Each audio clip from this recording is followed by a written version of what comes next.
तो हाँ जी मित्रों, आज हम residence and scope of total income, जो कि आपके एग्जाम के लिए बहुत इंपॉर्टेंट चैप्टर है, उसको अपन कंप्लीट करने की कोशिश करेंगे। बस मेरी बात ध्यान से सुनते जाना। Will hardly take around 40 minutes का सेशन रहेगा, जिसमें ये पूरा चैप्टर मैं आपको अच्छे से रिवाइज करके दे दूंगा। इसके बाद इसके आप क्वेश्चन सॉल्व करोगे तो आपको अपने आप बनते रहेंगे। ठीक है, कोशिश करिएगा आप थोड़ा सा इंटरेक्टिव रहें, यस नो लिखते जाएं चैट बॉक्स में, जैसे जैसे समझ में आता जाए आपको, जिससे हम ये सेशन फटाफट कंप्लीट कर लें। ठीक है सर, मेरी बात सुनिएगा। Residential and scope of total income में सबसे पहले अपन इंडिविजुअल का रेसिडेंशियल स्टेटस देखते हैं। सर, रेसिडेंशियल स्टेटस क्यों देखा देखा जाता है? क्योंकि मैं आपको बताऊं, डिफरेंट टाइप्स ऑफ इनकम रहती है और हर टाइप की इनकम हर किसी इंसान को टैक्सेबल कर देंगे, ये तो गड़बड़ हो जाएगी। जैसे कोई नॉन रेसिडेंट है, ब्रेटली है, बाहर के लोग हैं, उन सबकी इनकम इंडिया वाले गवर्नमेंट अगर इंडियन गवर्नमेंट अगर टैक्स ले लेगी तो गड़बड़ हो जाएगी ना। तो अपने को type of income and type of residential status identify करना बहुत इंपॉर्टेंट होता है। तो अब स्टार्ट करते हैं अपन इंडिविजुअल के लिए। तो बेटा इंडिविजुअल ना टिपिकली दो टाइप का होता है, या तो ये रेसिडेंट होगा या तो ये नॉन रेसिडेंट होगा। अगर नॉन रेसिडेंट होता है तो हमको कोई मतलब नहीं है, लेकिन अगर रेसिडेंशियल रेसिडेंट होता है तो अपने को दो चीजें वापस चेक करनी पड़ती है कि आर ओ आर है या ये आर एन ओ आर है। राइट, ये दो चीजें अपने को चेक करनी पड़ती है। तो सबसे पहले अपन देखते हैं इंडिविजुअल।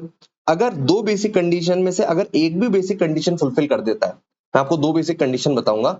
अगर कोई इंडिविजुअल दो बेसिक कंडीशन में से अगर एक भी बेसिक कंडीशन फुलफिल कर देता है तो उसको हम बोलते हैं रेसिडेंट है। सर, दो बेसिक कंडीशन कौन सी है? सर, दो बेसिक कंडीशन बहुत सिंपल है। पहली कंडीशन है कि अगर कोई बंदा 182 डेज और मोर रहा प्रीवियस ईयर में, या फिर दूसरी कंडीशन अगर वो इंडिया में 60 डेज और मोर रहा एंड साथ में लास्ट के चार प्रीवियस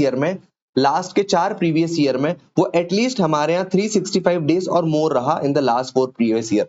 अगर किसी बंदे ने ये वाली या फिर ये वाली, इन दोनों में से अगर एक भी कंडीशन सेटिस्फाई कर दी तो हम उसको क्या बोलते हैं? रेसिडेंट बोल देंगे। हम क्या बोल देंगे? रेसिडेंट बोल देंगे। बात समझ में आ रही है? बिल्कुल सर। सर, अगर कोई बंदा रेसिडेंट बन गया, अच्छा मान लीजिए अगर किसी ने ये वाली भी कंडीशन सेटिस्फाई नहीं करी, ये वाली भी कंडीशन सेटिस्फाई नहीं करी, तो वो क्या बन जाएगा हमारे लिए? सर, सीधी सिंपल सी बात है, वो हमारे लिए क्या बन जाएगा? नॉन रेसिडेंट बन जाएगा। हमको कोई दिक्कत लेने वाली बात नहीं है। लेकिन अगर कोई बंदा रेसिडेंट बन जाता है, तो हमको चेक करना पड़ता है क्या ये रेसिडेंट आर ओ आर है या फिर ये बंदा आर एन ओ आर है। सर, ये चेक क्यों कर रहे हैं? थोड़ा सा आगे जाएंगे तो आपको पता चल जाएगा। Sir, R O R R N O R कैसे पता चलेगा? सर, ये R O R R N O R पता करने के लिए अपने को एडिशनल कंडीशन चेक करनी पड़ेगी। सर, एडिशनल कंडीशन कौन सी है? एडिशनल कंडीशन है कि अगर कोई बंदा रेसिडेंट बन गया तो हम चेक करेंगे क्या वो लास्ट के 10 साल में लास्ट के 10 साल मतलब, सर मतलब अगर अपना फॉर एग्जाम्पल प्रीवियस ईयर 24-25 चल रहा है तो इस वाले प्रीवियस ईयर को छोड़ दो और इसके पिछले 10 साल जो है, लास्ट 10 इयर्स जो है, मतलब प्रीवियस ईयर 23-24 से लास्ट के जो 10 साल है, उस 10 साल में अपन चेक करेंगे क्या ये किसी भी 2 साल में एटलीस्ट 2 साल में क्या रेसिडेंट बना। सर, रेसिडेंट बना मतलब क्या उसने लास्ट के 10 साल में से किसी भी 2 साल में एटलीस्ट इन दोनों में से एक कंडीशन सेटिस्फाई करी क्या? हम ये चेक करेंगे एडिशनल कंडीशन में। और साथ में दूसरी कंडीशन है कि क्या वो लास्ट के 7 साल में मतलब 24-25 छोड़ दो और उसके पहले के लास्ट के 7 साल देखो, क्या लास्ट के 7 साल में वो एटलीस्ट हमारे यहाँ 2730 डेज और मोर रहा या नहीं रहा। अगर किसी रेसिडेंट ने ये दोनों एडिशनल कंडीशन सेटिस्फाई कर दी, सारे बोलो क्या बोला मैंने? सर, अगर किसी रेसिडेंट ने ये दोनों एडिशनल कंडीशन सेटिस्फाई कर दी तो हम उसको प्यार से क्या बोलेंगे? सर, ये हमारा आर ओ आर बन जाएगा। सर, आर ओ आर मतलब यही पड़ा रहता है। आर ओ आर मतलब यही पड़ा रहता है, सारी कंडीशन सेटिस्फाई कर रहा। देखो, किसी बंदे ने इन दोनों में से अगर एक कंडीशन सेटिस्फाई कर दी और किसी ने फिर ये एडिशनल कंडीशन दोनों सेटिस्फाई कर दी तो हम क्या बोलेंगे? सर, ये आर ओ आर बन गया। बात समझ में आ रही है? अच्छा, आप मुझे एक बार जवाब देना, अगर कोई बंदा इन दोनों में से एक कंडीशन सेटिस्फाई कर देता है और साथ में ये फर्स्ट वाली कंडीशन सेटिस्फाई कर देता है तो सर वो क्या बनेगा? आर ओ आर बनेगा, आर एन ओ आर बनेगा कि एन आर बनेगा? आपको क्या लगता है, जल्दी से बताओ। मैं आपको कह रहा हूं, एक लखन करके बंदा है, उसने बेसिक कंडीशन ये वाली सेटिस्फाई कर दी, ये वाली भी सेटिस्फाई कर दी और फर्स्ट वाली एडिशनल कंडीशन भी सेटिस्फाई कर दी। मुझे बताओ वो आर बनेगा, आर एन मतलब रेसिडेंट बनेगा तो आर ओ आर बनेगा, आर एन ओ आर बनेगा कि नॉन रेसिडेंट बनेगा? आपको क्या लगता है, जल्दी से मुझे बताइए। बताओ रे बताओ। The right answer is, sir the right answer is वो हमारा आर एन ओ आर बनेगा। सर, क्या बनेगा? आर एन ओ आर बनेगा। सर, क्यों? सर, ROR बनने के लिए पता है क्या है सर, इन दोनों में से एक कंडीशन सेटिस्फाई कर दे हमको चल जाएगा, लेकिन एडिशनल कंडीशन तो दोनों सेटिस्फाई करनी पड़ेगी। बात समझ में आ रही है? एडिशनल कंडीशन तो दोनों सेटिस्फाई करनी पड़ेगी। ठीक है सर, बहुत सिंपल सी बात है सर। जब हम स्टे इन इंडिया देखेंगे, बिकॉज आप नोटिस करोगे यहाँ पर स्टे इन इंडिया लिखा हुआ है, stay in India, stay in India. Sir ये जो स्टे इन इंडिया है ना सर, ये स्टे इन इंडिया है ना, इस स्टे इन इंडिया में जब कोई बंदा इंडिया में आता है और जिस दिन इंडिया के बाहर जाता है, वो दोनों दिन इंडिया में माना जाएगा। सीधी सी बात है ना, बहुत लॉजिकल है। अगर कोई बंदा फॉर एग्जांपल आज की तारीख में इंडिया के बाहर जा रहा है, तो आज भी तो वो इंडिया में ही है ना, कल से वो इंडिया के बाहर रहेगा। बात समझ में आ रही है? तो अगर कोई बंदा ऐसा है जो इंडिया के बाहर जा रहा है, तो जिस दिन वो इंडिया से बाहर निकलेगा, जिस दिन वो इंडिया से बाहर निकलेगा और जिस दिन इंडिया वापस आएगा, वो दोनों दिन हम क्या काउंट करेंगे सर, वो स्टे इन इंडिया है। बात समझ में आ रही है क्या? अरे बोलो रे बोलो, हाँ या ना? बात समझ में आ रही है? डन डना डन डन, इतना क्लियर है? हमने रेसिडेंट ROR देख लिया, RNOR देख लिया, ये कब क्या कहलाएंगे ये सब ने समझ लिया। अब मेरी बात सुनना, ठीक है? अब ये बहुत सिंपल सिंपल सी चीजें आपको 1 मिनट में समझ में आ जाएंगी सर क्या बोलना चाह रहे हैं।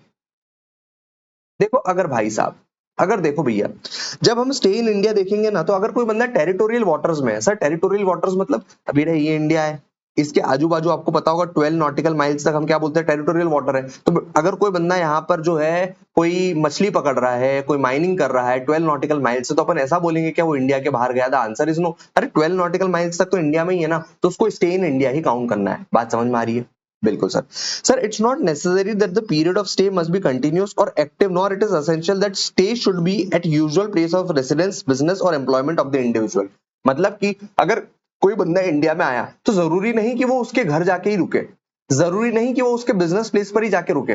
अगर वो इंडिया में आया, कोई वेकेशन करके भी गया, तो भी हम उसको इंडिया में ही मानेंगे। इंडिया में केवल वो अपने फेस्टिवल्स वगैरह पर भी आ गया, तो भी अपन उसको इंडिया में मानेंगे। वो जरूरी नहीं कि यार वो एक साथ जो है 182 डेज रहकर गया हो तो काउंट करेंगे, या फिर एक साथ 60 डेज रहकर गया है तो करेंगे। नहीं, अपन साल भर में चेक करेंगे। आपने क्वेश्चन किए होंगे तो आपको पता होगा कि हमको बारीक बारीक जब जब आया, तब तब आया, हमको वो वाले डेज उठा के रखने पड़ते हैं। बात समझ में आ रहा है? बिल्कुल सर। अच्छा, जो रेसिडेंशियल स्टेटस होता है ना इनकम टैक्स का, उसका सिटीजनशिप से, प्लेस ऑफ बर्थ से, रेसिडेंस से कोई मतलब नहीं। अपन रेसिडेंशियल स्टेटस निकालते हैं केवल किस लिए? इसलिए ताकि हम उस पर टैक्स ले पाए, हम चेक कर पाए वो आर है, RNOR है कि नॉन रेसिडेंट है। बात समझ में आ रही है? बिल्कुल सर। अब ये जो मैंने आपको इंडिविजुअल की कंडीशन पढ़ाई ना, कि यार अगर कोई इंडिविजुअल ने इन दोनों बेसिक कंडीशन में से एक सेटिस्फाई कर दी, तो वो क्या हो जाएगा? रेसिडेंट हो जाएगा। दोनों सेटिस्फाई नहीं करी तो नॉन रेसिडेंट हो जाएगा।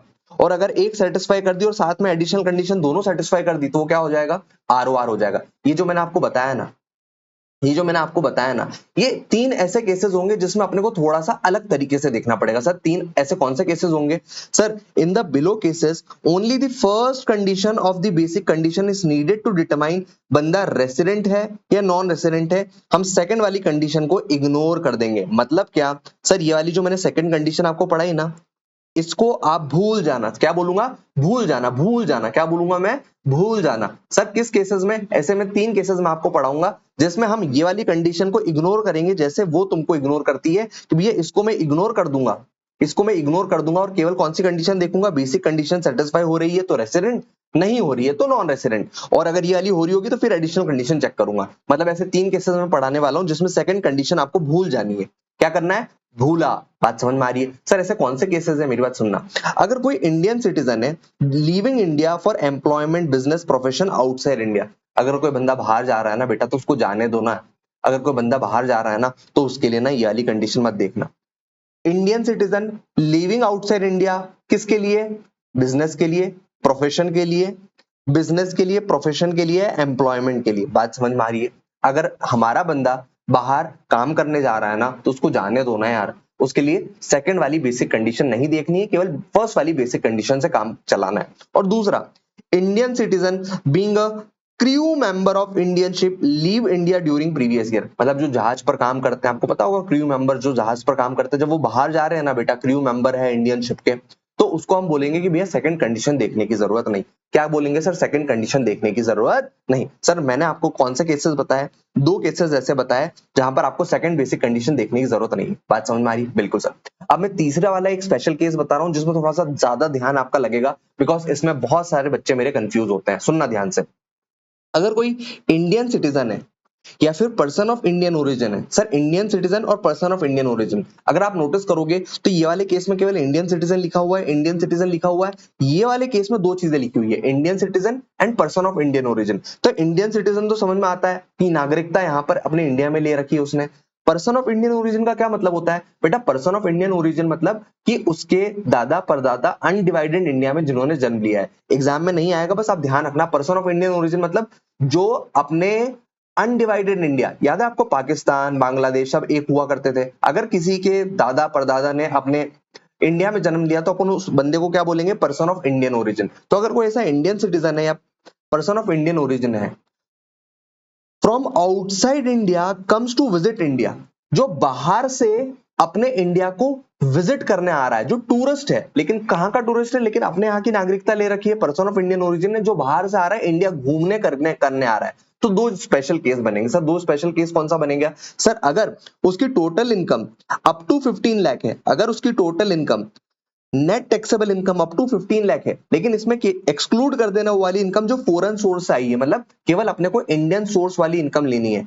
ऐसा बंदा जो बाहर से इंडिया आ रहा है और उसकी net taxable income up to 15 lakh है ना, तो जैसा मैंने आपको बताया ना कि हमको सेकंड बेसिक कंडीशन इग्नोर करनी है, वो ये सेम केस है कि भैया अगर उसकी इनकम अप टू 15 लाख है तो इसमें फॉरेन सोर्स की इनकम हटा के देखना कि आप 15 लाख तक है। द आंसर इज दिस, हाँ सर 15 लाख तक है। तो भैया इसके केस में केवल फर्स्ट बेसिक कंडीशन हम चेक करेंगे 182 डेज वाली, 60 डेज वाली इग्नोर कर देंगे। अगर फर्स्ट बेसिक कंडीशन सेटिस्फाई हो जाती है तो हम क्या बोलेंगे? बंदा रेसिडेंट है।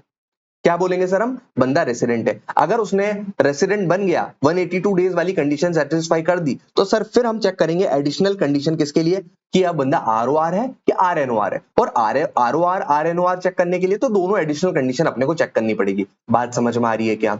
ये वाला केस समझ में आया? अगर उसकी इनकम अप टू 15 लाख है excluding foreign source of income, ठीक है, लेकिन अगर सामने वाले बंदे की इनकम मोर देन 15 लाख है, अगर Indian citizen person of Indian origin जो बाहर से घूमने आ रहा है इंडिया में, अगर उसकी इनकम एक्सक्लूडिंग फॉरेन सोर्स की इनकम 15 लाख से ज्यादा है, तो भैया हमको दूसरी वाली बेसिक कंडीशन भी चेक करनी पड़ेगी, लेकिन इसमें थोड़ा सा चेंज है। सर कब चेंज है? कि अगर उसकी इनकम, बाहर से आने वाले व्यक्ति की इनकम एक्सक्लूडिंग फॉरेन सोर्स मतलब इंडियन सोर्स की इनकम अगर 15 लाख से ज्यादा है, तो हम चेक करेंगे दोनों बेसिक कंडीशन, लेकिन दूसरी वाली जो बेसिक कंडीशन है ना, तो अभी तक मैंने आपको क्या पढ़ाया? 60 डेज पढ़ाया ना, लेकिन इस वाले केस में हम क्या चेक करेंगे? 60 को काट कर क्या चेक करेंगे सर? हम 120 डेज चेक करेंगे। क्या चेक करेंगे बेटा? 120 डेज चेक करेंगे, और बाकी पूरा का पूरा केस सेम है। बाकी पूरा का पूरा केस सेम है। तो अगर मान लो इस वाले बंदे ने एक भी कोई कंडीशन सेटिस्फाई कर दी, चाहे ये फर्स्ट वाली कंडीशन सेटिस्फाई कर दी या सेकंड वाली कंडीशन सेटिस्फाई कर दी, तो हम चेक करेंगे सर। कैसे चेक करेंगे? अगर मान लो वो दोनों बेसिक कंडीशन में से, अगर वो दोनों बेसिक कंडीशन में से सामने वाला जो बंदा है अपना, अगर सामने वाले बंदे ने बोथ कंडीशन सेटिस्फाई कर दी या केवल एक कंडीशन सेटिस्फाई कर दी, तो फिर हम क्या चेक करेंगे कि वो आरओआर आरएनओआर है। कैसे चेक करेंगे? एडिशनल कंडीशन से। कैसे चेक करेंगे? एडिशनल कंडीशन से। लेकिन इसमें एक स्पेशल केस है, अगर सामने वाले बंदे ने जो अपन बेसिक कंडीशन थोड़ी सी मॉडिफाई करके चेक कर रहे थे ना, 60 डेज की जगह 120 डेज, अगर उसने वो सेकंड वाली कंडीशन केवल सेटिस्फाई करी है, ओनली सेकंड सेटिस्फाई करी है, किसने? Sir Indian citizen person of Indian origin जिसकी इनकम 15 लाख से ज्यादा है अदर देन फॉरेन सोर्स वाले इनकम से, ठीक है। अगर इस बंदे ने केवल सेकंड वाली कंडीशन सेटिस्फाई करी, कौन सी सेकंड वाली कंडीशन थी कि 60 की जगह अपने को क्या लेना है? 120 days and 365 days in the last 4 previous year. अगर उसने केवल सेकंड वाली सेटिस्फाई कर दी, तो हाँ, ये हमारा डायरेक्टली क्या बन जाएगा? आरएनओआर बन जाएगा। क्या बन जाएगा? आरएनओआर। मतलब अगर सेकंड सेटिस्फाई कर दी तो हम एडिशनल कंडीशन चेक नहीं करेंगे। अगर सामने वाले ने जो स्पेशल वाली बेसिक कंडीशन सेटिस्फाई कर दी, तो हम एडिशनल कंडीशन चेक नहीं करेंगे। बात समझ में आ रही है क्या? अरे हाँ या ना? ये वाला पॉइंट समझ में आया तुम लोगों को? जल्दी से बताओ, जल्दी से बताओ। बहुत शानदार मेरे बच्चे, बहुत शानदार। अगर आपको समझ में नहीं आया तो एक बार आप और सुनिएगा, आपको समझ में आ जाएगा। ठीक है सर। सर जब मैंने आपको ये बताया था ना, सर क्या बताया था? मैंने आपको बताया था कि इंडियन क्रू मेंबर जो कि इंडियन शिप पे जा रहा है, तो अपन उसके लिए जो सेकंड वाली बेसिक कंडीशन है वो इग्नोर करेंगे, केवल फर्स्ट वाली बेसिक कंडीशन पढ़ेंगे। बिल्कुल सर। सर जब आप इंडियन शिप वाले बंदे की, जो इंडियन क्रू मेंबर है, उसका जब आप स्टे इन इंडिया निकालोगे ना, तो स्टे इन इंडिया निकालोगे ना, तो इसमें एक चीज आप ध्यान रखना, एक क्या होता है ना, कंटिन्यूस डिस्चार्ज सर्टिफिकेट होता है। क्या होता है बेटा? Continuous discharge certificate. ये कंटिन्यूस डिस्चार्ज सर्टिफिकेट कौन साइन करता है बेटा? ये अपना क्रू मेंबर साइन करता है। क्रू मेंबर साइन करता है। तो इसके केस में एक चीज ध्यान रखना सर, जिस दिन ये कंटिन्यूस डिस्चार्ज सर्टिफिकेट को साइन करता है ज्वाइनिंग के टाइम पर, उस वाले दिन से लेकर जिस दिन वो सर्टिफिकेट को साइन ऑफ करता है, मतलब वापस आता है इंडिया में साइन ऑफ करता है, वो वाला दिन जिस दिन सर्टिफिकेट साइन किया और वो वाला दिन जिस दिन सर्टिफिकेट को साइन ऑफ किया, उन दोनों दिन और उसके बीच के टाइम को अपन क्या बोलते हैं भैया, वो इंडिया में नहीं रहा,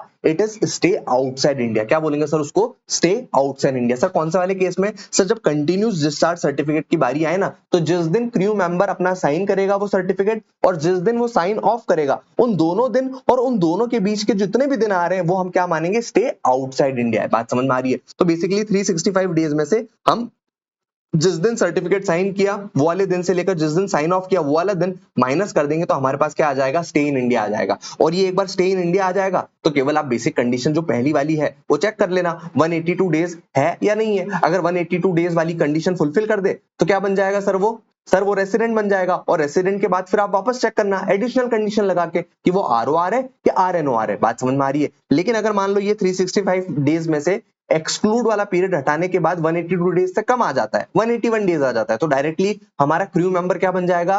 नॉन रेसिडेंट। बात समझ में आती है क्या? अरे हाँ या ना? बोलो ना बच्चे, बात समझ में आ रही है? बिल्कुल सर। अच्छा, बीच में मैं आपको बोल रहा था इनकम फ्रॉम फॉरेन सोर्सेस को हमको एक्सक्लूड करना है। तो फॉरेन सोर्स का मतलब क्या बेटा? सर फॉरेन सोर्स का मतलब होता है इनकम विच एक्रूज और अराइज आउटसाइड इंडिया, जो पूरी की पूरी इंडिया के बाहर वाली इनकम है। बात समझ में आ रही है क्या? अरे हाँ या ना? लेकिन फॉरेन सोर्स की इनकम में आप ये मत समझ लीजिएगा वो वाली इनकम जो बिजनेस कंट्रोल्ड या फिर सेटअप इन इंडिया है। मतलब अगर कोई ऐसा बिजनेस है जो कि सेटअप इन इंडिया है, कंट्रोल फ्रॉम इंडिया है, तो फिर उसको हम फॉरेन सोर्स की इनकम नहीं बोलते हैं, वो इंडियन सोर्स की इनकम ही होती है। बात समझ में आ रही है? मतलब फॉरेन सोर्स की इनकम का क्या मतलब? जो पूरी की पूरी एक्रू अराइज बाहर हुई है, एक्रू अराइज बाहर हुई है। बात समझ में आ रही है? जो कि ना तो कंट्रोल्ड फ्रॉम इंडिया है ना प्रोफेशन सेटअप इन इंडिया है। बात समझ में आ रही है? बिल्कुल सर। अच्छा, पता है अब पता है सरकार को लालच आया। क्या आया बेटा? लालच आया। पता है सरकार को क्या लगा? यार ये अपना बंदा है ना, इंडियन सिटीजन है, पर्सन ऑफ इंडियन ओरिजिन है और इसकी इनकम भी 15 लाख से ज्यादा है, इंडियन सोर्स वाली इनकम। तो यार अगर मान लो उसने बोथ कंडीशन सेटिस्फाई नहीं करी, उसने पहली कंडीशन भी सेटिस्फाई नहीं करी, उसने सेकंड कंडीशन भी सेटिस्फाई नहीं करी, उसने कुछ सेटिस्फाई नहीं किया।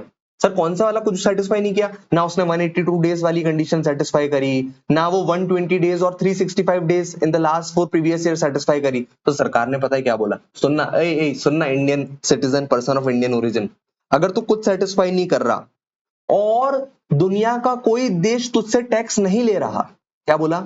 अगर तू कुछ सेटिस्फाई नहीं कर रहा और तू दुनिया का कोई भी देश तुझसे टैक्स नहीं ले रहा, तो सुनना क्या बोलते हैं डीम्ड रेसिडेंट में, अगर इंडियन सिटीजन है having total income other than foreign income exceeding 15 lakh and he is not liable to tax in any other country by a reason such as domicile or residency, then he will be a RNOR, person of Indian origin नहीं लिखा हुआ है यहाँ पर। केवल किस पर लग रहा है ये वाला क्लॉज? सर ये केवल इंडियन सिटीजन पर लग रहा है।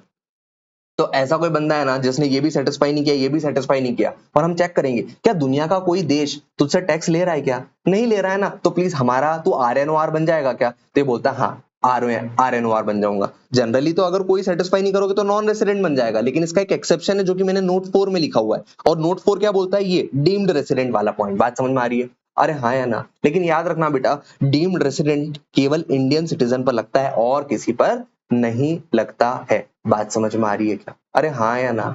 डन डना डन डन, कोई दिक्कत? और ये जो डीम्ड रेसिडेंट वाला पॉइंट है ना, वो तभी देखना जब सामने वाले की total income other than foreign source की इनकम 15 लाख से ज्यादा है, अदरवाइज देखने की जरूरत नहीं।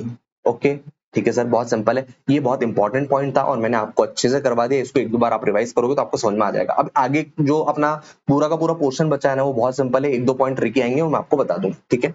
अच्छा सुनना सर, HUF का रेसिडेंशियल स्टेटस कैसे देखेंगे? अपन चेक करेंगे कि HUF का मैनेजमेंट एंड कंट्रोल होली और पार्शली इंडिया में है या नहीं। अगर थोड़ा बहुत भी इंडिया से कंट्रोल चल रहा होगा तो HUF क्या बन जाएगा? रेसिडेंट बन जाएगा। और अगर थोड़ा बहुत भी मैनेजमेंट कंट्रोल इंडिया में नहीं होगा तो HUF क्या बन जाएगा?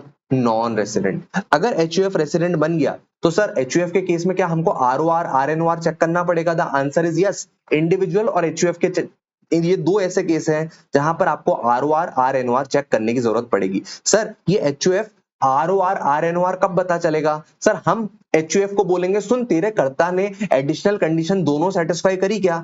HUF क्या तेरे कर्ता ने एडिशनल कंडीशन दोनों सेटिस्फाई करी क्या? अगर एचयूएफ बोले हाँ हाँ हाँ मेरे कर्ता ने दोनों एडिशनल कंडीशन सेटिस्फाई करी, तो हम एचयूएफ को क्या बोल देंगे? एचयूएफ तू भी आरओआर है। और अगर एचयूएफ बोले मेरे कर्ता ने दोनों एडिशनल कंडीशन सेटिस्फाई नहीं करी, या फिर केवल एक कंडीशन सेटिस्फाई करी, तो हम एचयूएफ को क्या बोल देंगे? भाई एचयूएफ तो आर एनओआर है। बात समझ में आती है क्या? अरे डनाडन डंडन बोलते जाओ सर। बिल्कुल सर। सर ये वाले केस सर, अगर कोई एओपी है, बीओआई है, एजेपी है, लोकल अथॉरिटी है, तो हम इनके केस में भी चेक करेंगे सेम टू सेम जो एचयूएफ में चेक करा। कंट्रोल मैनेजमेंट क्या थोड़ा बहुत भी इंडिया में है तो ये सारे लोग क्या बन जाएंगे? रेसिडेंट बन जाएंगे। अगर थोड़ा बहुत भी इंडिया में नहीं है तो ये सारे लोग क्या बन जाएंगे? नॉन रेसिडेंट बन जाएंगे। बात समझ में आ रही है? बिल्कुल सर। सर कंपनी का बहुत सिंपल है सर, अगर कोई कंपनी इंडियन कंपनी है, इंडियन कंपनी मतलब जो इंडियन, जो अपन कंपनीज एक्ट पढ़ते हैं, अगर उसमें कोई रजिस्टर्ड कोई कंपनी है तो वो हमेशा क्या रहेगी? हमारी रेसिडेंट रहेगी। देखो यार, इंडिया तो हमेशा हर किसी को रेसिडेंट बनाना चाहती है, क्यों? क्योंकि टैक्स आएगा ना बच्चे। बिल्कुल सर। लेकिन अगर कोई बाहर की कंपनी है, अदर कंपनी मतलब फॉरेन की कंपनी है, टेस्ला हो गई, तो हम चेक करेंगे कि क्या उसका पोयम पोयम पोयम इंडिया में है क्या? सर पोयम मतलब क्या होता है? पोयम मतलब place of effective management and control. Place of effective management मतलब कहां से कंट्रोल हो रही है वो कंपनी। अगर टेस्ला की कंपनी इंडिया से कंट्रोल हो रही होगी, पोयम इंडिया में है, तो टेस्ला भी क्या बन जाएगी? हमारी रेसिडेंट बन जाएगी। लेकिन अगर पोयम आउटसाइड इंडिया है, फॉर एग्जाम्पल अमेजॉन बाहर की कंपनी है, अमेजॉन का कंट्रोल भी बाहर से चल रहा है, तो भैया अमेजॉन हमारी रेसिडेंट नहीं बनेगी। बात समझ में आ रही है क्या? अरे हाँ या ना? सर अभी तक आप जो सारी बकवास कर रहे थे, बकवास नहीं कर रहा था बे, जो आप सारी बातें कर रहे थे, वो हम क्यों पढ़ रहे थे कि यार किसी बंदे को हमको आरओआर बनाना है, किसी बंदे को आरएनओआर बनाना है, किसी को एनआर बनाना है। सर ऐसा क्यों कर रहे थे? बिकॉज बेटा आरओआर के लिए अलग इनकम टैक्सेबल होती है, आरएनओआर के लिए अलग टैक्सेबल होती है, नॉन रेसिडेंट के लिए अलग इनकम टैक्सेबल होती है। जो बेटा अपना आरओआर होता है ना, रेसिडेंट ऑर्डिनरी रेसिडेंट, ये इतना प्यारा व्यक्ति होता है, देश में कहीं पर भी जाए, कौन सी भी इनकम कमाए, ये हमको टैक्स देता है। जैसे हमारा विराट कोहली, अगर वो ऑफकोर्स बेसिक कंडीशन में से एक कंडीशन सेटिस्फाई कर दे, एडिशनल कंडीशन दोनों सेटिस्फाई कर दे, जैसे मैं, है ना, अगर मैं देश विदेश से कहीं से भी इनकम कमाऊं, यूट्यूब से भी इनकम कमाऊं, कहीं से भी कमाऊं, अगर मैं रेसिडेंट ऑर्डिनरी रेसिडेंट हूं, इंडिया में ही पड़ा रहता हूं, तो मेरे को दुनिया की पूरी इनकम पर टैक्स देना पड़ता है। बात समझ में आ रही है क्या? अरे हाँ या ना? तो मेरी बात ध्यान से सुनना, जो जनरल इनकम होती है ना मेरे बच्चे, ये या तो इंडियन इनकम होती है या तो फिर ये फॉरेन इनकम होती है। क्या बोलोगे सर? या तो इंडियन इनकम होती है या तो फॉरेन इनकम होती है। सर आप बोलोगे सर इंडियन इनकम मतलब क्या? तो सुनना, इंडियन इनकम जो इनकम इंडिया में रिसीव हुई, या फिर डीम्ड टू बी रिसीव्ड हुई, या फिर इंडिया में एक्रू और अराइज हुई, या फिर डीम टू एक्रू और अराइज हुई। सर आप बोलोगे सर ये deem to receive in India क्या होता है, deem to accrue arise in India क्या होता है? थोड़ी देर बाद आपको समझ में आएगा। लेकिन ये तो समझ में आता है ना आपको, इनकम रिसीव्ड इन इंडिया मतलब जो इंडिया में रिसीव हुई है मेरे को, या फिर इंडिया में एक्रू और अराइज इन इंडिया हुई है। सर एक्रू और अराइज का मतलब क्या होता है? मतलब फॉर एग्जाम्पल एक्रू अराइज मतलब मेरी एफडी इंडिया के किसी बैंक अकाउंट में है,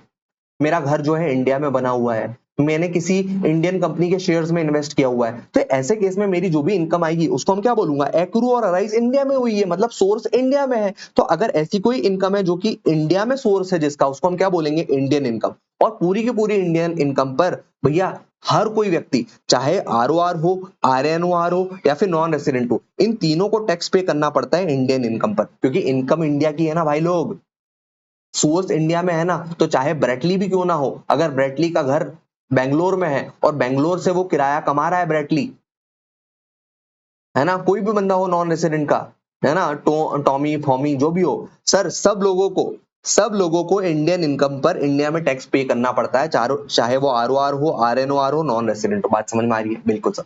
लेकिन सर अगर कोई फॉरेन इनकम है, सर अगर कोई फॉरेन इनकम है, सर फॉरेन इनकम का मतलब तुम समझे? Income other than Indian income, मतलब जो ये भी नहीं है ये भी नहीं है, दोनों केस में नहीं आ रही, तो वो हमारी क्या बन जाएगी? Foreign income. तो फॉरेन इनकम के हम दो टुकड़े करते हैं सर, ऐसी फॉरेन इनकम जो यहां के बिजनेस कंट्रोल द्वारा चल रही है, या फिर इंडिया में उसका बिजनेस सेटअप हुआ है। फॉर एग्जाम्पल बाहर कोई बिजनेस चल रहा है, कोई बाहर का रेस्टोरेंट है, लेकिन कंट्रोल कहां से हो रहा है? इंडिया से कंट्रोल हो रहा है। कोई बाहर अपन ने एक फर्म खोल ली, चार्टर्ड अकाउंटेंट्स की फर्म, लेकिन इंडिया में वो वाला सेटअप हुआ था। तो ऐसी फॉरेन इनकम जो बाहर ही एक्रू हो रही है, बाहर ही अराइज हो रही है, बाहर ही रिसीव हो रही है, लेकिन जिसका जड़ जो है, जिसका जो बेस है वो इंडिया में है, तो ऐसी फॉरेन इनकम जिसका बेस इंडिया में है उसको हम क्या बोलेंगे? Foreign income controlled from India. और इसके अलावा जो भी इनकम है जो कि कंट्रोल फ्रॉम इंडिया है, कंट्रोल फ्रॉम इंडिया नहीं है, उसको हम क्या बोलेंगे? Other foreign income. Other foreign income, तो मेरी बात सुनो ना, ऐसी फॉरेन इनकम जो कि बिजनेस जिसका कंट्रोल फ्रॉम इंडिया है, तो सर वो आरओआर के लिए भी टैक्सेबल होती है, आरएनओआर के लिए भी टैक्सेबल होती है, लेकिन नॉन रेसिडेंट से हम वो वाला टैक्स नहीं लेते हैं, क्योंकि भैया बाहर का बंदा है ना, कंट्रोल फ्रॉम इंडिया है तो आरओआर आरएनओआर से ले लिया टैक्स। बात समझ में आ रही है? लेकिन other foreign income, other foreign income जो होती है ना, other foreign income, other foreign income मतलब यार बाहर की कंपनी है टेस्ला, टेस्ला बाहर ही कार बेच रही है, अपने इंडिया से कोई लेना देना भी नहीं है, कोई मतलब नहीं है अपने को, बाहर का व्यक्ति चला रहा है, तो भैया ऐसा कोई व्यक्ति है, ऐसा कोई व्यक्ति है जो बाहर ही सब कुछ कर रहा है, तो भैया उससे हम अदर फॉरेन इनकम पर टैक्स नहीं लेंगे, ना आरएनओआर से लेंगे, लेकिन हमारे आरओआर से तो हम अदर फॉरेन इनकम भी इनकम टैक्सेबल ले लेंगे। For example Virat Kohli India में रहता है, लेकिन विराट कोहली ने एक रेस्टोरेंट बाहर खोल लिया, अब बाहर जब खोला मतलब यूएसए में खोल लिया, अब यूएसए में ही रेस्टोरेंट की इनकम होती है, एक्रूअराइज भी बाहर हो रही है, लेकिन बंदा अपना है ना, तो जो भी रेस्टोरेंट से इनकम हो रही होगी हमारे विराट कोहली की बाहर, वो हम उससे टैक्स ले लेंगे। तो भैया बहुत सिंपल, मैं आपको एक बात बताऊं क्या, आरओआर के लिए दुनिया की पूरी इनकम टैक्सेबल है, आरएनओआर के लिए इंडियन इनकम टैक्सेबल है, और साथ में foreign income controlled from India taxable है, और नॉन रेसिडेंट के लिए केवल इंडियन इनकम टैक्सेबल है। बात समझ में आ रही क्या? ऐसे याद करेंगे चलेगा? आरओआर के लिए दुनिया की सारी इनकम टैक्सेबल, आरएनओआर के लिए इंडियन इनकम टैक्सेबल, और साथ में foreign income control from India taxable, और नॉन रेसिडेंट के लिए केवल इंडियन इनकम टैक्सेबल। बात समझ में आ रही है? अरे हाँ या ना? सिंपल है, इतना समझ में आया रे भाई लोग तुम लोगों को, हाँ या ना? अब मेरी बात ध्यान से सुनना मेरे बच्चे, जैसे मैं आपको ये समझा रहा था ना कि भैया deemed to received in India को भी इंडियन इनकम कहलाते हैं, तो आप बोल रहे होंगे कि sir deemed to received in India मतलब क्या होता है? बेटा ये अपन वैसे सैलरी हेड में पढ़ते हैं, लेकिन मैं आपको थोड़ा सा बता देता हूँ। सर जनरली पता है सरकार को डर लगा कि भैया यार लोग ये ना बोल दे कि ये तो रिसीव इन इंडिया हुआ ही नहीं है, इसीलिए उन्होंने कुछ कुछ पॉइंट में बता दिया कि भैया इसको हम डीम्ड रिसीव इन इंडिया मान लेंगे। डीम्ड रिसीव इन इंडिया मान लिया मतलब ऑटोमेटिकली वो हमारी क्या कहला गई? इंडियन इनकम कहला गई। बात समझ में आ रही है? जैसे कॉन्ट्रीब्यूशन जो 12% excess of 12% recognised provident fund में कर रहा है, या फिर इंटरेस्ट क्रेडिट हो रहा है इन एक्सेस ऑफ 9.5%, इस पर्टिकुलर इंटरेस्ट के अमाउंट से जो भी एक्स्ट्रा क्रेडिट हो रहा है आपके खाते में वो डीम्ड रिसीव्ड है, और डीम्ड रिसीव्ड है तो वो इंडियन की इनकम होता है, हो जाती है। ये वैसे सैलरी हेड को कनेक्ट करके पढ़ोगे तो आपको ऑटोमेटिकली समझ में आने लगेगा। ठीक है, बात समझ में आ रही है? अरे हाँ या ना? बिल्कुल सर। इसके अलावा मैं पॉइंट पढ़ा देता हूँ, जैसे इनकम रिसीव्ड मैंने बोला ना बेटा, इनकम रिसीव्ड मतलब जो पहली बार इंडिया में रिसीव हुई उसको हम इनकम रिसीव्ड इन इंडिया बोलते हैं। फॉर एग्जाम्पल आपके कोई चाचा रहते हैं जिन्होंने यूएसए में इनकम कमाई, उन्होंने वहां पर रिसीव करी, लेकिन फिर उन चाचा ने अपनी मम्मी को इंडिया में अमाउंट ट्रांसफर कर दिया, तो जब इंडिया में आपके चाचा ने अपनी मम्मी को ट्रांसफर किया अमाउंट, तो उसको हम रेमिटेंस बोलते हैं, इंडिया में रिसीव्ड नहीं बोलते हैं। वो तो बस ट्रांसफर हुआ ना, पहली बार कहाँ कमाई? पहला पहला प्यार तो यूएसए में हुआ ना, फिर वहां पर इनकम कमाई, यहाँ तो केवल रेमिटेंस हुआ है। तो इनकम रिसीव्ड मतलब हम क्या बोलेंगे? जहां पर पहली बार रिसीव हुई है, जब चाचा ने आपकी मम्मी को वो रेमिट मतलब चाचा ने अपनी मम्मी को रेमिटेंस किया ना, ट्रांसफर किया ना, it is just a transfer, mummy के हाथ में उसको इनकम नहीं गिना जाएगा, it is just a transfer. बात समझ में आ रही है क्या? बिल्कुल सर। और इनकम एक्रूअराइज इन इंडिया का मतलब तो मैं समझा दिया ना, मतलब इनकम एक्रूअराइज इन इंडिया मतलब जहां इंडिया में इनकम जनरेट हुई है या फिर इंडिया में उसका सोर्स है, इससे ज्यादा डिटेल में जाने की जरूरत नहीं है। बिल्कुल सर। इसके अलावा मैंने आपको एक बात और बताई थी सर, एक्रू और अराइज इन इंडिया तो समझ में आता है सर, ये deemed to accrue arise in India मतलब क्या होता है? Sir deemed to accrue arise in India क्या होता है? बिकॉज अगर कोई income deemed to accrue arise in India हो गई तो आप समझिएगा वो आपकी इंडियन इनकम कहला जाएगी, और अगर कोई income deem to accrue arise in India हो गई, वो इंडियन इनकम कहला गई, तो बेटा वो आरओआर आरएनओआर नॉन रेसिडेंट सबको टैक्सेबल हो जाएगी। तो अपने को चेक करना पड़ेगा ना कि deemed to accrue arise in India कौन कौन सी इनकम होती है। Sir deemed to accrue arise in India कौन कौन सी इनकम होती है, तो ध्यान से सुनना sir. Deemed to accrue arise in India, India में deemed to accrue arise in India का मतलब होता है सर जो इनकम डायरेक्टली और इनडायरेक्टली किसी बिजनेस कनेक्शन इन इंडिया से आई है, किसी बिजनेस कनेक्शन इन इंडिया से आई है, उसको हम क्या मान लेंगे? Deemed to accrue arise in India.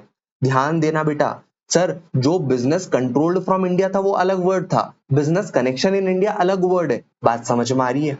Sir business connection in India का मतलब क्या होता है? Sir business connection in India का मतलब आप ये समझ लो, फॉर एग्जांपल कोई बंदे को अपन ने ऑथोराइज कर दिया इंडिया में, जो आपके कॉन्ट्रैक्ट्स को कंक्लूड करेगा, स्टॉक को मेंटेन करेगा, सिक्योर करेगा ऑर्डर। इंडिया में बैठा बैठा व्यक्ति ये सारे काम अगर कोई कर रहा है किसी यूएसए वाले बिजनेस के लिए, तो हम बोलेंगे कि भैया इंडिया में इसका बिजनेस कनेक्शन है। क्या बोलेंगे सर? इसको इंडिया में बिजनेस कनेक्शन है। लेकिन ध्यान दीजिएगा बेटा, इस बिजनेस कनेक्शन के ना 5 एक्सेप्शंस है। 5 एक्सेप्शंस है, मतलब उन 5 केसेस में हम बिजनेस कनेक्शन नहीं बोलते। सर 5 केसेस में हम बिजनेस कनेक्शन नहीं बोलते, the answer is yes. Sir वो कौन से 5 केसेस है जहां पर अपन बिजनेस कनेक्शन नहीं बोलते? बिजनेस कनेक्शन नहीं बोलते सर, बिजनेस कनेक्शन, क्योंकि अगर मान लो, सोचो आप, अगर बिजनेस कनेक्शन बोल दिया तो वो deem to accrue arise in India हो गया, deem to accrue arise in India हो गया तो भैया वो इंडियन इनकम कहला गया, और इंडियन इनकम कहला गया तो सबको टैक्सेबल हो जाएगा। इसीलिए सरकार ने 5 पॉइंट ऐसे दे दिए कि इन पांचों पॉइंट में आप इसको बिजनेस कनेक्शन मत बोलना, और बिजनेस कनेक्शन नहीं बोलोगे तो deem to accrue arise in India नहीं कहला जाएगा। सर 5 केसेस कौन कौन से, ध्यान से सुनना। सर अगर मान लो कोई बंदा गुड्स परचेज कर रहा है इंडिया में और केवल डायरेक्टली एक्सपोर्ट कर रहा है, मतलब इंडिया में परचेज किया और बाहर एक्सपोर्ट कर दिया, तो सर ऐसे केस में इसको हम बिजनेस कनेक्शन नहीं मानते। वो केवल परचेजर तो था, केवल एक परचेजिंग एजेंट था, उसने आपका गुड्स खरीदा बाहर भेज दिया, इस केस में उसको बिजनेस कनेक्शन नहीं माना जाता है। अगर कोई नॉन रेसिडेंट का एजेंट जो केवल परचेज कर रहा है goods on behalf of non resident and exporting, इसको हम बिजनेस कनेक्शन नहीं बोलते हैं। अगर कोई आया बाहर का बंदा, कोई आया, कोई मीडिया हाउस आया और वो पता है क्या करके गया, केवल sir news views in India transmit कर रहा आउट ऑफ इंडिया, जैसे यहाँ पर इंडिया में कोई बड़ा हादसा हो गया, कोई ट्रेजेडी हो गई, तो बाहर का कोई यूएसए का मीडिया हाउस आया, उसने शूटिंग वगैरह करी और बाहर इंडिया के टेलीकास्ट कर दिया, तो ऐसे केस में हम ये नहीं बोलेंगे कि उस मीडिया हाउस का इंडिया में बिजनेस कनेक्शन हो गया, वो मीडिया हाउस को अपनी इनकम पर टैक्स भरना पड़ेगा इंडिया में, ऐसा नहीं बोलेंगे। बात समझ में आ रही है? बिकॉज वो तो बस न्यूज कलेक्ट करने आया और चले गया।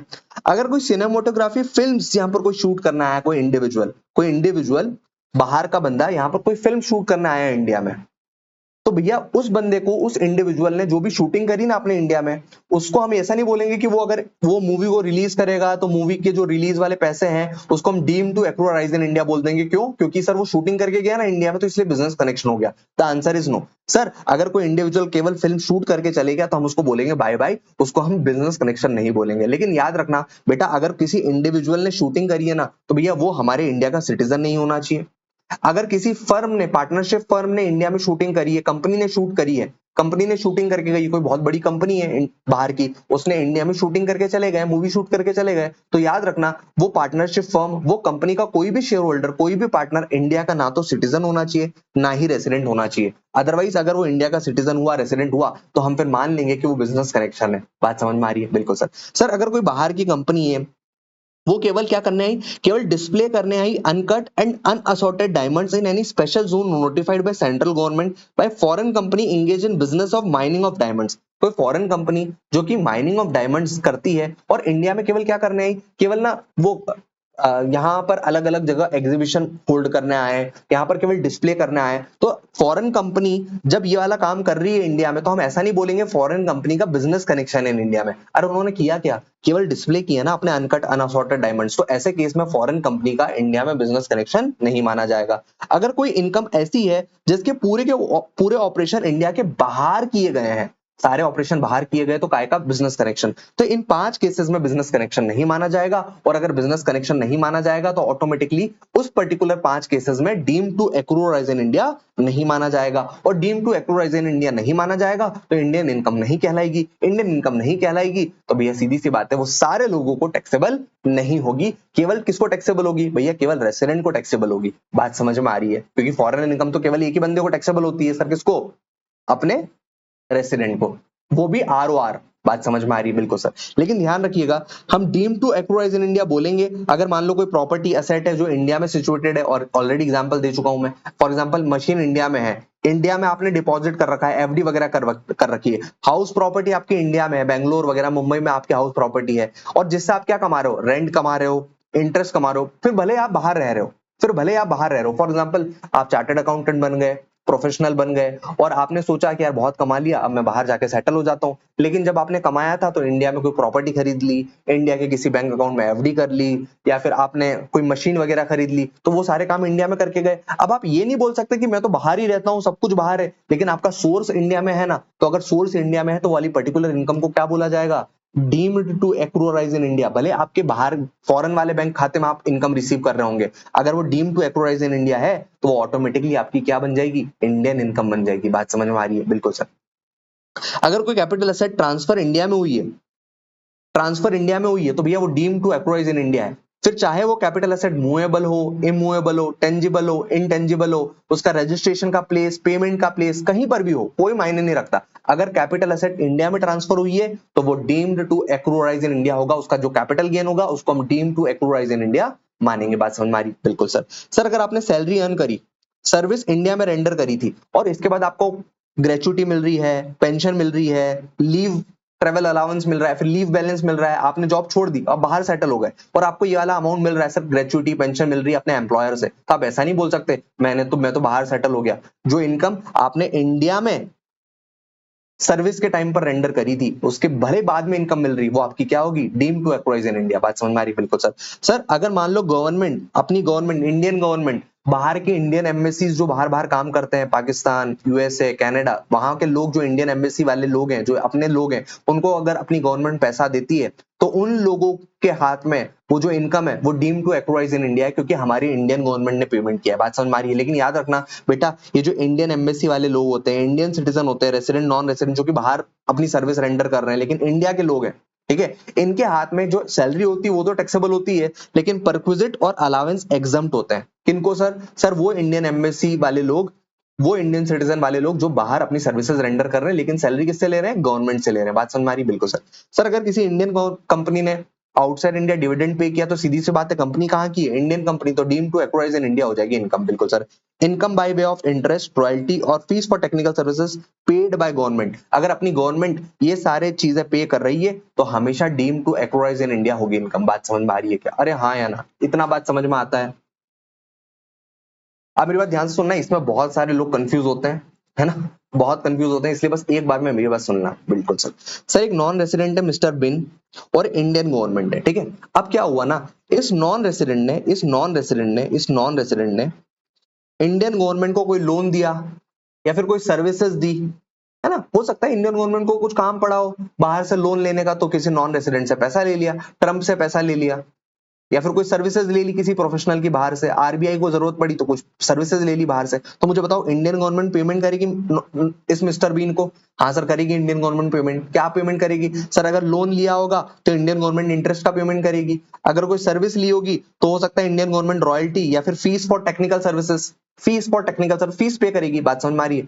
सर अगर इंडियन गवर्नमेंट ने बाहर के किसी बंदे से कोई लोन सर्विसेज लिया होगा तो हम ये पूछ रहे हैं, अगर इस नॉन रेसिडेंट को गवर्नमेंट से, हमारी गवर्नमेंट से interest, royalty, fees for technical services मिलता है तो सर क्या इस नॉन रेसिडेंट के लिए ये जो आईआरएफ है, interest, royalty, fees for technical services, क्या ये IRF deem to accrue arise in India माना जाएगा? क्या ये वाली पर्टिकुलर इनकम इस नॉन रेसिडेंट के लिए, क्या ये deem to accrue arise in India माना जाएगा क्या? द आंसर इज यस, माना जाएगा सर। क्यों? क्योंकि इंडियन गवर्नमेंट ने पे किया है। इंडियन गवर्नमेंट अगर किसी भी नॉन रेसिडेंट को आईआरएफ पे करती है, interest, royalty, fees for technical service पे करती है, तो इंडियन गवर्नमेंट जब भी कोई भी पेमेंट नॉन रेसिडेंट को करेगी तो नॉन रेसिडेंट के हाथ में ये तीनों इनकम क्या होगी? डीम्ड टू एक्रू और अराइज इन इंडिया मानी जाएगी। Then such interest, royalty, fees for technical services always deem to accrue in India for non resident mister Bean. बात समझ में आ रही है? बिल्कुल सर। कोई दिक्कत यहां तक? नहीं सर। कोई दिक्कत यहां तक? बिल्कुल सर।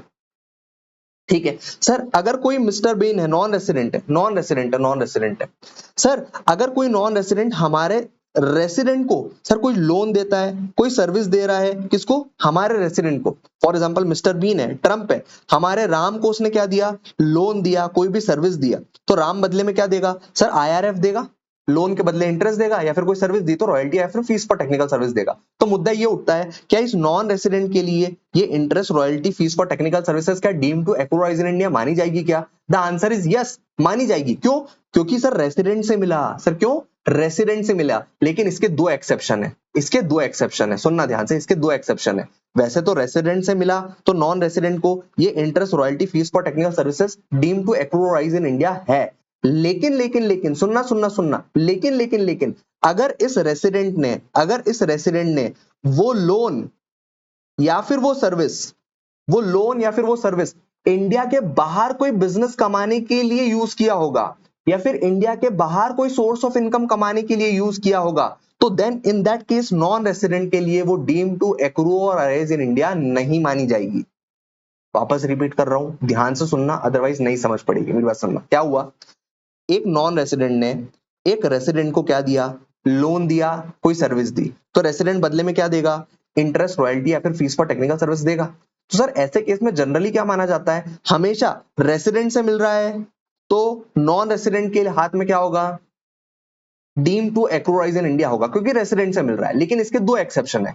अगर इस रेसिडेंट ने वो लोन जो लिया है, वो जो सर्विसेज लिया हुआ है, उस लोन को, सर्विस को ये रेसिडेंट बाहर के किसी बिजनेस में यूज करता है, बाहर कोई बिजनेस चलाने के लिए, बाहर मतलब इंडिया के बाहर कोई बिजनेस सेटअप करने के लिए यूज कर रहा है, या फिर बाहर कोई इनका अदर इनकम कमाने के लिए, अदर इनकम मतलब फॉर एग्जांपल इस रेसिडेंट ने वो लोन लिया और टेस्ला के शेयर खरीद लिए, अमेजॉन के शेयर खरीद लिए, फेसबुक के शेयर खरीद लिए, उस फेसबुक के शेयर से डिविडेंड आ रहा है। अगर इस राम ने बाहर कोई बिजनेस सेटअप करने के लिए वो लोन का यूज किया, सर्विस का यूज किया, बाहर कोई वो वाली सर्विस का यूज किया, अदर कोई इनकम कमाने के लिए बाहर यूज किया, तो उस केस में सर इस नॉन रेसिडेंट के लिए वो interest, royalty, fees for technical services deem to accrue arise India नहीं मानी जाएगी। बात समझ में आ रहा है? वापस में एक बार रीड करता हूं।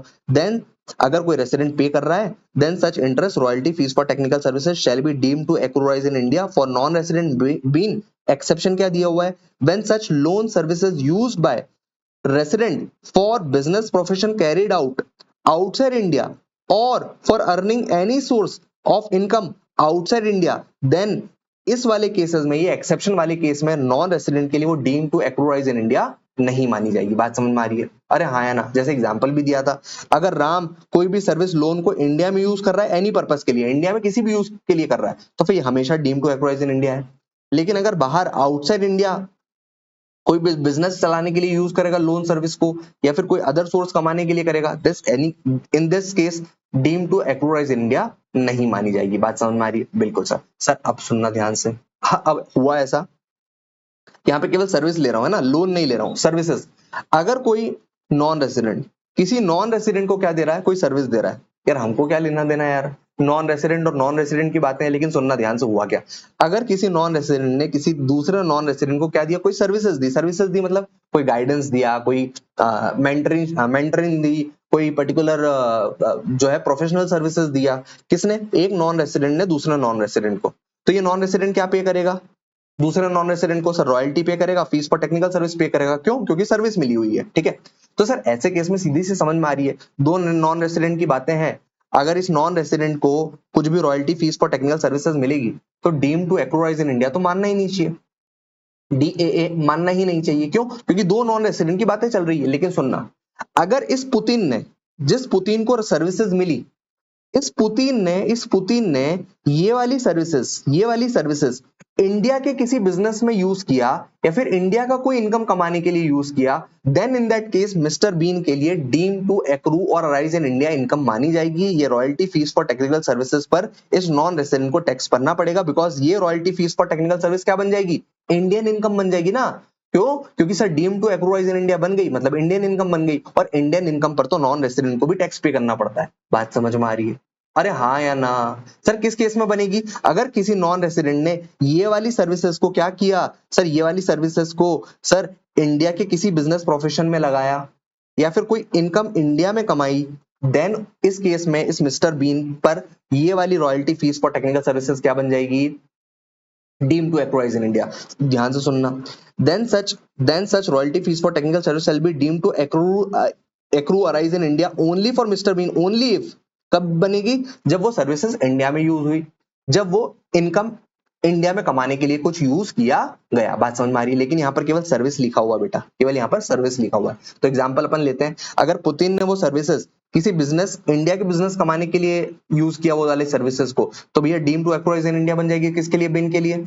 कोई दूसरी इनकम अर्न करने के लिए, फॉर एग्जांपल इंडिया के किसी शेयर्स वगैरह में इन्वेस्ट कर दिया, किसने? पुतिन ने, तो भैया deem to accrue arise in India बन जाएगी सर। किसके लिए? बीन के लिए। लेकिन अगर मान लो इस पुतिन ने, नॉन रेसिडेंट है, पुतिन ने आउटसाइड इंडिया यूज किया वाली सर्विसेज को, then in that case India वालों को कोई मतलब नहीं, बिकॉज दोनों नॉन रेसिडेंट अपने अपने हिसाब से दुनिया चला रहे हैं। बात समझ में आ रही है क्या? अरे हाँ या ना? बस लास्ट वाला केस बेटा, यहाँ पर सर्विस लिखा हुआ था, अगर लोन लिखा होता तो क्या होता? अगर एक मिस्टर बीन दूसरे पुतिन को लोन दे रहा है, क्या दे रहा है बेटा? लोन दे रहा है, तो ये पुतिन क्या देगा बदले में? इंटरेस्ट देगा। ये बदले में क्या देगा? इंटरेस्ट देगा। तो मुद्दा ये उठ रहा है, क्या ये इंटरेस्ट इस मिस्टर बीन के लिए deem to accrue arise in India रहेगा क्या? तो सीधी सिंपल सी बात है, अगर इस पुतिन ने इंडिया में यूज किया होगा ये वाला लोन, अगर इस पुतिन ने इंडिया में यूज किया होगा लोन, तभी इस मिस्टर बीन के लिए deem to accrue arise in India होगा। बिल्कुल sir, deem to accrue arise in India होगा। लेकिन यहाँ पर केवल एक चीज ध्यान रखना, अगर ये ये पुतिन केवल बिजनेस प्रोफेशन में यूज कर रहा है इंडिया के, तो ही deem to accrue arise in India होगा। अगर मान लो ये पुतिन ये वाले लोन को इन्वेस्ट कर देता है किसी इंडियन कंपनी के शेयर्स में और वहां से पैसा कमाता है, इन दैट केस इस नॉन रेसिडेंट को टैक्स नहीं पे करना पड़ेगा। बस मेरी बात ध्यान से सुनना, ऊपर वाले केस में बेटा ये दोनों चीजें लिखी हुई थी, business profession carried out in India और for earning any source of income in India. लेकिन लोन के केस में यहाँ पर ये वाला पर काटा लगा हुआ है, केवल business profession carried out in India होता तो deem to accrue arise in India होता बीन के लिए। अगर इनकम इंडिया में किसी इंडियन इनकम कमाने के लिए यूज किया तो ऐसे केस में deem to accrue arise in India नहीं होता। एग्जांपल ले रहे सुनना, अगर मान लो पुतिन पुतिन वो वाली ये वाला जो पुतिन है लोन ले रहा है, सर्विस नहीं ले रहा है, क्या ले रहा है, लोन ले रहा है, तो भैया ऐसे केस में अगर वो इंडिया में बिजनेस करना चाह रहा है तो ही deem to accrue arise in India है सर। किसके लिए, बीन के लिए। अगर कोई इनकम अर्न करने के लिए वाला लोन यूज किया पुतिन ने, कोई अदर इनकम यूज करने के लिए यूज किया, that in that case it is not deem to accrue arise in India. Bean को उस पर टैक्स नहीं भरना पड़ेगा। बीन कौन है, नॉन रेसिडेंट हो गया और deem to accrue arise in India नहीं हुआ। और वैसे आउटसाइड इंडिया होता तो सेम टू सेम जो ऊपर मैंने आपको बताया, it shall never be deem to accrue arise in India. बात समझ में आ रही है क्या? अरे हाँ या ना? सो आई ट्राइड माई बेस्ट। आपको कैसा लगा मुझे जरूर कमेंट सेक्शन में ऑफकोर्स बताना। ओवरऑल आपको ये वाला चैप्टर कैसे लगा, और मुझे लगता है आपको अच्छे से कॉन्फिडेंस इसमें आया होगा। अब इसमें ज्यादा से ज्यादा हमको क्वेश्चन प्रैक्टिस करने की जरूरत है। क्वेश्चन प्रैक्टिस अगर आपने कर लिया तो कोशिश करूंगा कि इसमें आपको जो नोट्स वगैरह है मैं ऐड ऑन कर दूं और क्वेश्चन बैंक वगैरह भी इसमें ऐड ऑन कर दूं, तो आपके लिए बेटर रहेगा। बाकी मैं ट्राई किया हूं कि इसको जितने कम टाइम में स्क्वीज करके अपन रिवाइज कर सके, हमने इसको रिवाइज किया। लेकिन क्वेश्चन प्रैक्टिस करोगे तो ही कॉन्फिडेंस आएगा।